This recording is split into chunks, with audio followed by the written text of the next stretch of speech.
Pinaplansya na ng Land Transportation Franchising and Regulatory Board o LTFRB ang guidelines para sa implementasyon ng Service Contracting Program at fuel subsidy na inanunsyo ni Pangulong Ferdinand Marcos Jr. kahapon. Ayon kay LTFRB Chairman Vigor Mendoza, target na ilabas ang kompletong panuntunan ngayong araw upang malinaw sa mga operator at tsuper kung paano makikinabang sa programa. So the guidelines are being ironed out today. By today, we will come out with the full guidelines para maintindihan ng ating mga operator kung paano ang gagawin po dito. And one critical salient point po rito, utos na to ng ating Secretary Banoy, kailangan po mabayaran yung mga operator within 3 to 5 days from the time mag-operate po sila. Sa ilalim ng fuel subsidy, may inilaan na 1.5 billion pesos ang pamahalaan para sa 10 pisong diskwento kada litro ng diesel na tatagal hanggang July 2026. Saklaw nito ang halos 140,000 na mga jeepney at UV Express units sa buong bansa habang tinatayang nasa 14,000 na mga gas stations ang lalahok sa programa. I understand around 14,000 gas stations will be involved in this program. It's never been done before, but it's something that all our transport sector is looking forward to. Kasi 10 piso, maliit na bagay lang po yan kung tutusin. Pero that will start them off for the day. Yung 300, yung 30 liters a day sa 10 piso, bawat litro, that's around 300. That can start them off to roll in para makapag-collectan ho sila. No? Ang plate number naman daw ng sasakyan ang gagamitin sa pag-avail ng subsidiya upang maiwasan ang double claim.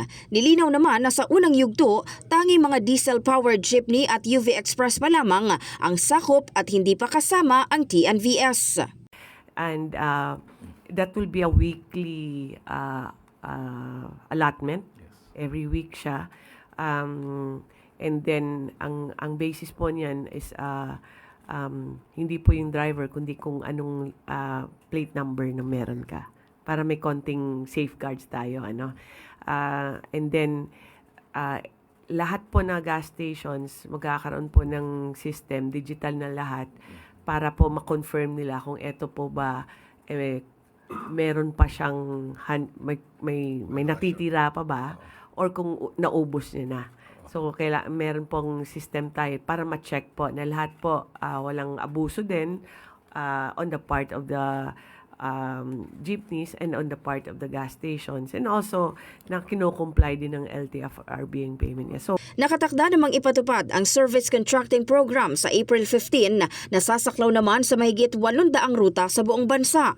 Sa ilalim nito, babayaran ang mga tsuper at operator mula 30 hanggang 100 pesos kada kilometro at target na maibigay ang bayad sa loob ng 3 hanggang 5 araw matapos ang operasyon. Sa ngayon, patuloy ang briefing sa mga transport groups habang inaayos ang huling detalye bago ang implementasyon ng mga programa. So, binibrief na ho namin as we speak right now yung aming mga grupo, preparatory po sa ating pilot run over the weekend ng mga ilang rota dito sa Metro Manila. And if everything looks good, then handa na tayo. Kasama po dito yung EDSA busway, kasama rito over 840 routes nationwide initially, no? Out of these 840 routes nationwide, jeepney and UV Express runs, mga 543, if I'm not mistaken, are Metro Manila, Rizal, Cavite, and Laguna ang maapektuhan po yan dito sa immediate vicinity. The other 300 dito po sa ating ibang lugar sa buong Pilipinas. In the heart of changing lives, ako si Brigada Maricar Saragan ng 105.1 Brigada News FM Manila, The Music and News Authority.